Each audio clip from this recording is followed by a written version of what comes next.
Welcome to this new video on Forza Horizon 6, where I'm bringing you a little tutorial, a quick guide on drifting. How to drift well in Forza Horizon 6. In this video, I'll be sharing quite a few tips with you. First, how to choose the right drift car. Then, how to upgrade it properly and tune it so you can drift easily with it. And then I'll give you some driving tips that you can easily and quickly apply at home, which will help you better control your car when it starts drifting. Keep in mind that drifting in Forza Horizon 6 might be a little harder to master than in Forza Horizon 5, even though it's much more important in this game because there are drift zones that are much more difficult to complete, which means that if you really want to complete Forza Horizon 6 at 100% and finish it, you'll have to complete these drift zones. So, you'll need to know how to drift well. And by the way, just a little tip, drifting is also an excellent way to farm skill points. That's the little score counter that appears at the top center of the screen. And these scores allow you to buy skills for your cars, and some of them let you earn a lot of money, or even give you a free car. So it's actually also a very good way to progress. I hope you'll find this guide interesting. If you have any other tips to share about drifting, feel free to leave them in the comments for others who come by. Remember, in the pinned comment below this video, I'll share the Instant Gaming link, my channel partner, where you can buy games like Forza Horizon 6 and many others, plus Xbox, Game Pass, and PSN cards at lower prices. There are really big discounts like 33% off Forza Horizon 6 right at launch, for example. Thanks to everyone who takes a quick look, as it supports my channel. To drift well, let's start by picking a car suited for drifting. So indeed, you'll probably come across guides on YouTube that show you the best cars in the game for drifting.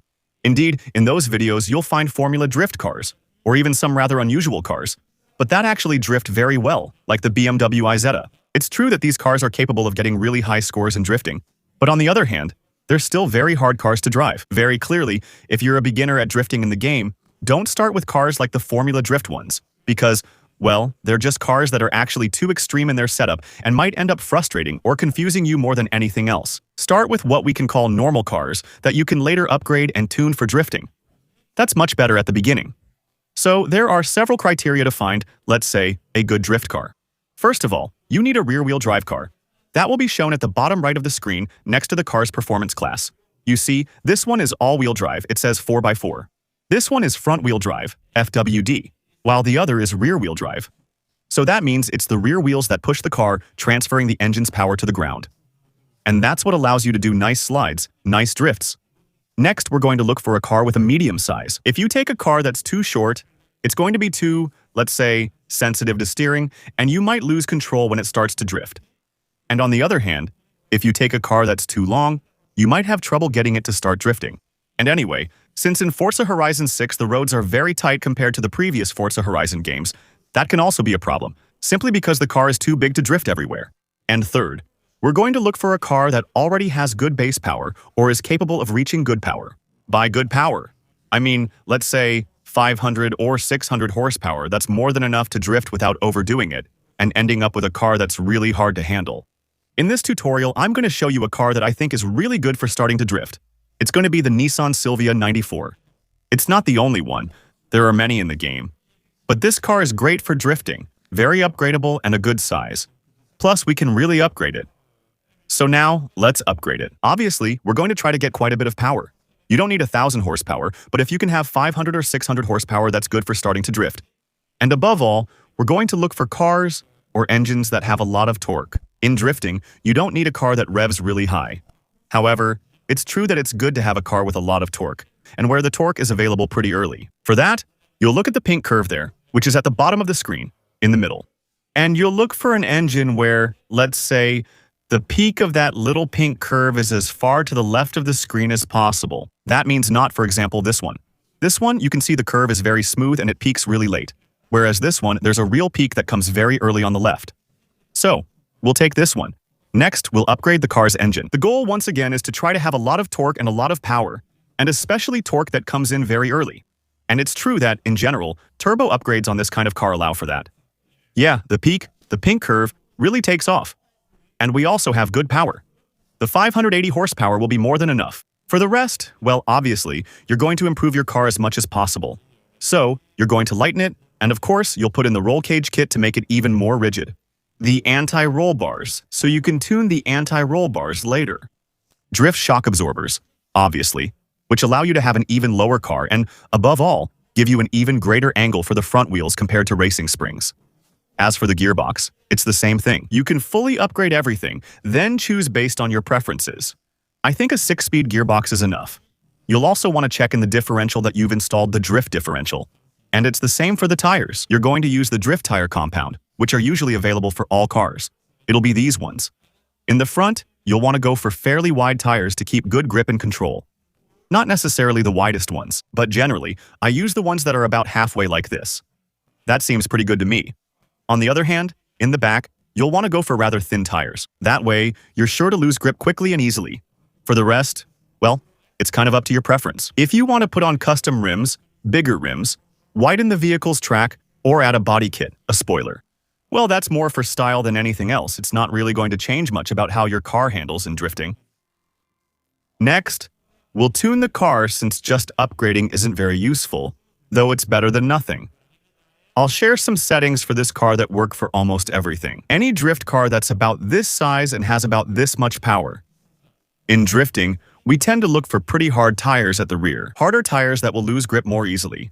So here, we'll set it to 2.5, about halfway on the slider. And at the front, we'll also increase the pressure a little bit to still keep good grip. But here too, we want tires that can handle sliding easily. For the gearbox, what really matters is having a good setup for second, third, and fourth gear. Let's say we don't care about first gear because usually we're not going fast enough to use it for drifting. We also don't care about fifth and sixth gears since we won't be drifting at 450 km/h anyway. So what's important is to properly set up second, third, and fourth gears so that, let's say at the top of fourth gear, you're around 180, 200, 220 km/h.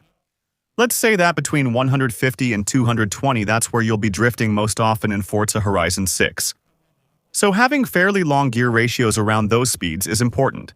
In the basic alignment tab, everything is already pretty much set once you install the drift suspension. Personally, I like to add a little bit of toe-in on the front wheels, so in the toe tab, but that's more a matter of preference. The anti-roll bars, we're going to set them all the way up. The car really needs to be as stiff as possible for drifting, so here, there's no question about it. Set them to the max. When it comes to springs and damping, there's not much to adjust except make sure that your car's ride height is really at the minimum. The lower the car is, the lower its center of gravity, and the easier it is to handle as well. Aerodynamics, if you can adjust it. So if you've installed a body kit or Forza body parts, you really set it as far towards speed as possible. And the differential, by default, it's already set very high, but you're really going to max it out. So these are settings that work well on most cars that are, let's say, similar on paper to this Sylvia. Normally, you already have a solid base with the car. After that, obviously, we'll move on to a few little tips I can give you for driving, knowing that, of course, nothing replaces experience, meaning there's no magic either. To drift well in Forza Horizon, you're going to need to do a lot of drifting, actually. Practice, until you really understand the logic. There are still a few things I can tell you. First thing, which is already super important, you go into settings, then difficulty, then driving assists, and there, you turn off traction control and stability control. If you leave them on, the car won't drift properly. You'll just manage small handbrake slides. But as soon as you start drifting the car, actually, it will try to regain control to regain grip. You can drift a bit in the rain with these assists, but it's better to turn them off. I also like setting steering to simulation. So, if they call it driving, actually, it's not really about the game's physics. It won't change the realism. It will just change the way the controller interprets the direction changes you make with the joystick. Actually, when you set it to simulation, you increase the steering sensitivity. It will simply allow you to make the car respond more quickly. Next, I advise you to break the habit of starting your drifts in first or second gear. As I was saying, most of the time in drifting, we're going to be around 100, 150, 200 at most. And if you've set up your gearbox more or less correctly, normally you should be able to stay in fourth or third gear. To start a drift, well, either you use the handbrake to start giving your car some angle, and then you accelerate again as soon as it starts to slide a little to keep the drift going. And you'll control everything with the accelerator. That's something you really need to understand with drifting. The most important thing is mastering the accelerator. Steering, well, you can recover from that. Braking isn't going to be very useful except to slow the car down a little, or maybe to start a drift. Whether it's with the handbrake or the regular brake, both work. Ultimately, it all depends on how you handle the accelerator. Don't get into the habit of drifting with the accelerator always pressed down to 100%. It's pointless, because very often, your car, when you have 500 or 600 horsepower, will be able to drift with just, let's say, 40 or 50% of the power. And above all, it allows you to keep a bit in reserve, in case you need to extend a drift or slightly change your car's drift angle by having a bit of power, let's say, in reserve. It allows you to slightly change its steering dynamics and to influence its direction both with the accelerator and by using the steering. So, there are several ways to start a drift. It's true that you can either give a quick pull on the handbrake, turn, and then accelerate. The same goes for just using the brake, that works too. But you can also just drift with power. That's the advantage of drifting with cars that have 500 or 600 horsepower. You can start the drift simply by giving it a strong burst of acceleration. You accelerate hard, then ease off to control the throttle gradually. The handbrake still has some use in drifting. It's especially useful for extending a drift without changing the angle of the car. For example, let's say you're drifting and you want to link it with the next corner, but you realize that with the line you've taken, you'll need to extend your drift a bit, going a little straighter. For example, like this. You see, without changing the angle, just extending it by using the handbrake to hold the drift. That allows you to take advantage of the car's inertia and speed to extend your drift by a few meters before going back to, let's say, a normal drift without regaining grip and without, let's say, ending a series of drifts. Yeah, for example, if I want to extend it a little, I give a quick pull on the handbrake. Then I get back on the gas and it goes by itself. Actually, drifting in Forza Horizon 6 is pretty easy. Afterwards, like I was saying, only experience will really help you understand when you need to accelerate and how you should accelerate. The only thing that can be a little difficult at first is losing control, meaning you just turn too much, that's all. That's why, just like with the accelerator, I advise you to never push the sticks all the way over so you always keep a little margin for steering and avoid giving your car too much angle all at once. But obviously, what might happen at first, is that you'll give your car too much angle and you'll lose it. Meaning after a while, it'll just spin out like that. What you can do if you can't manage the acceleration and steering properly at first, and you lose control of your car too often, is to switch it to four-wheel drive. So be careful, I know. The purists are going to insult me in the comments. It's true that with four-wheel drive drifting, well, it's not really drifting, but the advantage actually by putting it in four-wheel drive and then buying all the transmission parts, which you have to do every time you switch a car to four-wheel drive, so you change its transmission type. That's mandatory. What's cool is that afterwards, you can adjust the car's differential. The differential is a part that determines how much power goes to the front wheels and how much goes to the rear wheels. Rear-wheel drive powers only the rear wheels, while four-wheel drive powers both front and rear, letting you control balance. And by using four-wheel drive and starting, for example, to drift with 60% of the power at the rear and 40% at the front, it lets you keep a bit more grip on the front of the car and avoid losing control in corners, taking too much angle, or spinning out in a donut. And that's what I did at first, back in the days of Forza Horizon 1, when I wanted to start drifting a bit in games. I actually started at 60. When I felt comfortable, I would go to the tuning tab of my car and maybe switch to 65 or 70 and so on, until I eventually ended up with 100% of the power at the rear and could drift as if it was rear-wheel drive. So now, with this guide, you should have a good foundation to start drifting properly on Forza Horizon 6. In any case, if this video gave you a little boost, feel free to leave a like, subscribe for future videos, follow me on Twitch for upcoming live streams, and even use your Prime if you want to support my channel. It's always appreciated. Thank you for watching this video. See you very soon for another one. Bye!